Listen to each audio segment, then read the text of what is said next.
Hello everyone. आज हम explain करने वाले हैं के ड्रामा डियर एक्स की लास्ट एपिसोड को। ड्रामे की शुरुआत में एजिन सोचती है कि वो जस्सू के बाहों में है, लेकिन ऐसा नहीं होता। उस टाइम दोएक होता है और एजिन ने उसको बताया था कि मुझे लग रहा है कोई मुझे पनिश कर रहा है। बाद में इसे पूल में धक्का दे देता है। एजिन डूबने लगती है, अपने पास्ट के सीन को याद करती है, लेकिन बाद में ऊपर आ जाती है। दोएक जस्सू के पास कॉल करता है और कहता है कि मेरी एक्स वाइफ ही ठीक नहीं है, तुम यहाँ पर आ जाओ, उसे हैंडल करो। जस्सू भागकर इसके पास आता है, पूछता है क्या तुम ठीक हो। एजिन कहती है कि मुझे एक बात रियलाइज हो गया है कि मैं भी एक कचरा हूँ, मुझे भी फेंका जा सकता है, लेकिन मैं दोएक से भी ऊपर जाना चाहती हूँ। क्या तुम मेरी हेल्प करोगे? लेकिन ये मना कर देता है। एजिन फिर बाथरूम में होती है, जियो के पास कॉल करती है। जियो कहता है क्या तुम ठीक हो, तुम्हारी आवाज़ को क्या हुआ? एजिन कहती है कि मैं बिल्कुल भी ठीक नहीं हूँ, मुझे तुम्हारी हेल्प चाहिए, मैं इसे और सहन नहीं कर सकती हूँ। जियो कहता है कुछ भी हो जाए मैं तुम्हारी हेल्प करूँगा। एजिन कहती है कि मैं जानना चाहती हूँ कि तुम मेरी हेल्प क्यों कर रहे हो। जियो कहता है क्योंकि जब मैं तुम्हारे साथ होता हूँ, तुम्हारे लिए काम करता हूँ, तो मुझे अच्छा फील होता है। मेरा कोई भी नहीं है, इसीलिए मैं तुम्हारे लिए यूजफुल बनना चाहता हूँ। अगले सीन में एजेंट सेट पर आती है, लेकिन एक नई एनर्जी के साथ। मैनेजर उसे पूछती है कि कल ऐसा हो गया था, तुम्हें पता है? एजेंट कहती है मुझे याद नहीं है वैसे हुआ क्या था, लेकिन ये कुछ नहीं कहती। बाद में दोग के साथ होती है। दोग कहता है मैं एक बिजनेस ट्रिप पर जाने वाला हूँ, तुम्हारी आखिरी शूटिंग होने वाली है, इसलिए मैं तुम्हें कांग्रेस कहने के लिए आया था। आज तुम बेटर फील कर रही हो, लेकिन कल मुझे गाली बक रही थी। एजेंट कहती है तुम कैसे बकवास कर रहे हो, मैं तुम्हें गाली कभी नहीं दे सकती, तुमने मुझे अपनाया है, शायद तुमने कोई ड्रीम देखा होगा। हालांकि एजेंट जानबूझकर ऐसा बातें कह रही होती है, दोयक भी इसको समझ नहीं पाता। दोयक का आदमी गाड़ी लेकर जा रहा होता है, लेकिन पास में जियो होता है जो कि इसको देख लेता है। बाइक लेकर सामने आता है, इसको रोकता है, गाड़ी से बाहर ले आता है। आदमी चिल्लाता है, कहता है तुम कौन हो? जियो अपने हेलमेट उतारता है, कहता है देख लो मैं वही हूँ जिसको मारने के लिए तुमने आग लगाई थी। मैं तुम्हारे और दोयक के बारे में सब कुछ जानता हूँ, मैं तुम्हें जल्दी एक्सपोज कर दूंगा।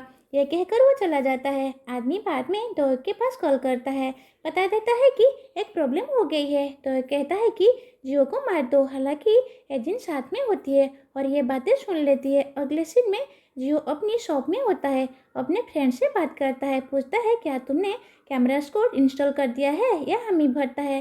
बाद में यहाँ पर कैमरास को देखता है कि अब कई गाड़ियाँ आ जाती है जो कि दोयक के लोगों की होती है।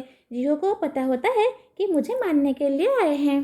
बाद में आदमी अंदर आते हैं, लेकिन यहाँ पर जियो नहीं होता, ये बाइक लेकर भाग जाता है। आदमी गाड़ी में बैठते हैं, इसका पीछा कर रहे थे, काफ़ी टाइम तक इसका पीछा करते हैं। जियो इनको लेकर एक लोकेशन पर आता है। आदमी इसको मारने के लिए अंदर आते हैं। ये कई देर तक इनसे फाइट करता है, लेकिन बाद में उस लोकेशन पर ले आता है जहाँ पर कैमरास को फिट किया हुआ है। आदमी इसको मारे जा रहे थे और इनसे कन्फेस करवा लेता है कि ये सब करने का ऑर्डर किसने दिया था, और ये लोग दोयक का नाम लेते हैं। दूसरी ओर एजिन को देखते हैं, ये भी अपनी शूटिंग में होती है। एक महिला को उसी प्रकार बल्ले से मारती है जिस प्रकार इसने अपने पिता को मारा था। जस्सू अपने घर पर होता है, बचपन का फोटो देख रहा होता है, लेकिन तभी इसके पास एक मैसेज आता है जो कि एक वीडियो होती है। वीडियो में देखता है कि जियो को मार रहे होते हैं। एजिन अपने घर पर आती है, मैसेज को देखती है, सेम मैसेज होता है। जियो के पास कॉल करने का ट्राई करती है, लेकिन कुछ नहीं होता। बाथरूम में आती है और रोने लगती है, इसे पता चल गया था कि क्या हुआ। आदमी जियो की बॉडी को लोहे की डब्बे में डाल देते हैं। जस्सू कॉल करने का ट्राई करता है, लेकिन इसके फ़ोन को ले लेते हैं। अगले सीन में जस्सू को देखते हैं जो जियो के दोस्त के पास आता है, पूछता है कि क्या हुआ। आदमी बताता है कि मुझे नहीं पता था कि उसने ऐसा मरने के लिए किया था, अगर मुझे पता होता तो मैं ये काम कभी नहीं करता, मैं उसकी हेल्प करता, लेकिन मैं ऐसा नहीं कर पाया। उसने मुझे ये सब तुम्हें देने के लिए कहा था, जो कि कुछ एविडेंस होते हैं। एजेंट सुबह उठती है, लेकिन देखती है कि मैं तो दोयक की बाहों में हूँ। फिर ये बाहर आ जाती है, दोयक साथ में आता है। एजेंट कहती है मैं कुछ बात करना चाहती हूँ, अगली बार मुझे टच मत करना। दोयक कहता है कि मैं ऐसा क्यों नहीं कर सकता, तुम मेरी वाइफ हो। एजेंट कहती है कि मैं जानती हूँ, लेकिन अगर वाइफ होती तो तुम्हारा जो है वो मेरा भी होता, लेकिन ऐसा नहीं है, आगे से ऐसा मत करना क्योंकि मेरे पास तुम्हारे खिलाफ एविडेंस है, बाद में दिखाती भी है। ये इसके पास आती है और कहती है अगली बार ऐसा मत करना, नहीं तो मैं इस वीडियो को एक्सपोज कर दूंगी, फिर तुम्हें पता है कि क्या होगा। इसके फेस को टच करती है, छोटी सी किस करती है और चली जाती है। एजेंट के पास जसू कॉल करता है, पूछता है कि जियो के साथ क्या हुआ, मुझे बताओ तुमने क्या किया। एजेंट कहती है कि क्या तुम इसे हैंडल कर पाओगे, मुझे दौड़ के खिलाफ एविडेंस चाहिए था, इसीलिए जियो ने मेरे लिए ये किया। जसू चिल्लाता है और कहता है कि तुम्हें उसे रोकना चाहिए था, लेकिन एजेंट कहती है मैं ऐसा कभी नहीं करूँगी और जियो की डेथ होने के बाद मैं अब रोकने वाली नहीं हूँ।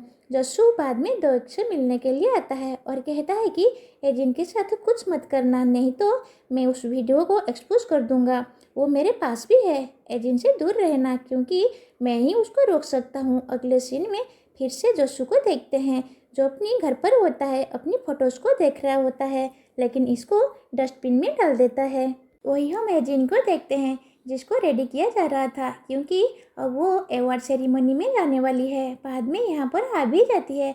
इसके बाद जसू कॉल करने का ट्राई करता है लेकिन ये पिक नहीं करती। जसू उस रिपोर्टर के पास कॉल करता है जो कि पहले से मिलने के लिए आया था और ये कहता है मैं आपको कुछ बताना चाहता हूँ। एजेंट अवार्ड सेरेमनी में आती है और ये वही सीन होता है जो हमने पहले ही देखा था।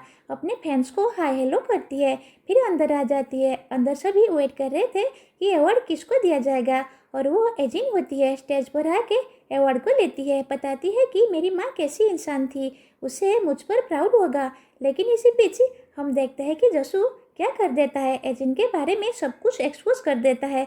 अलग अलग विटनेस होते हैं, यहाँ पर श्योंगी भी होती है जो कि एजेंट के खिलाफ गवाही देती है। ये सभी अपनी फ़ोन में देख रहे थे। एजेंट इनको नोटिस करती है, बाद में चली जाती है। पास की स्क्रीन पर जस्सू को देखती है जो कि एजेंट के पास्ट को एक्सपोज कर रहा था कि कैसी इंसान है। एजेंट अपनी अवार्ड को नीचे फेंक देती है और यहाँ से भागती है। सभी लोग इसको देखे जा रहे थे। ये रोड को क्रॉस करती है, पास में गाड़ी होती है जिसमें जस्सू होता है, गाड़ी से बाहर आता है और इसको देखे जा रहा था। फिर दोनों साथ में गाड़ी में होते हैं। जस्सू इसे पूछता है तुम कहाँ पर जाना चाहती हो।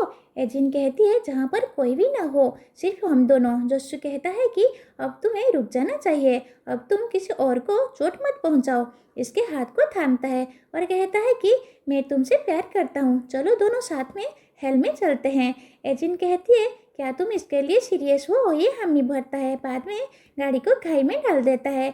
अगले सीन में न्यूज आती है जस्सू की डेथ हो गई है, एजेंट घायल हो गई है लेकिन वो लापता है। जिसन एक लेटर को रीड करती है जो कि जस्सू ने लिखा हुआ था और बताता है कि आप कैसी इंसान हो, मैं आपको कभी माफ़ नहीं कर सकता, हमारे बीच जो भी निशानी थी मैंने उसको रिमूव कर दिया है। बाद में एल्बम फ़ोटोज़ को चेक करती है लेकिन यहाँ पर एक फ़ोटो भी नहीं होती। ये जल्दी जल्दी में नीचे आती है लेकिन यहाँ पर गिर जाती है। समृद्धि के स्थल पर एजेंट की फ़ोटो होती है लेकिन तभी यहाँ पर कोई आता है, फ्लावर्स को रखता है, लेकिन पता नहीं ये कौन है। दोएक अपने आदमी पर चिल्लाता है और कहता है तुम कैसी बकवास कर रही हो, तुम्हें एजेंट क्यों नहीं मिली, वो गई कहाँ पर। दोएक साथ में न्यूज़ को देखता है जहाँ पर एक आदमी बता रहा होता है कि कैसे एजेंट गाड़ी से बाहर आई थी, कैसे वो भाग गई। अब हम ठीक से देख पाते हैं कि क्या हुआ था। गाड़ी का यहाँ पर एक्सीडेंट हो जाता है लेकिन एजेंट अभी जिंदा होती है, गाड़ी से बाहर निकलना चाहती है लेकिन ऐसा नहीं कर पाती, चिल्लाती है, ये चाकू को लेती है, बेल्ट को काटती है, बाहर आना चाहती है। जो स्विच को पकड़ता है लेकिन ये फिर भी बाहर आती है, धीरे धीरे ऊपर चली जाती है। बाद में पीछे देखती है, वो भी एक डरावनी फेस के साथ। एंड इसी के साथ ड्रामा की एंड हो जाता है। प्लीज़ गाइड्स ये ड्रामा आप लोगों को कैसा लगा कमेंट में ज़रूर बताइएगा। अगले ड्रामा आने तक stay safe and bye bye.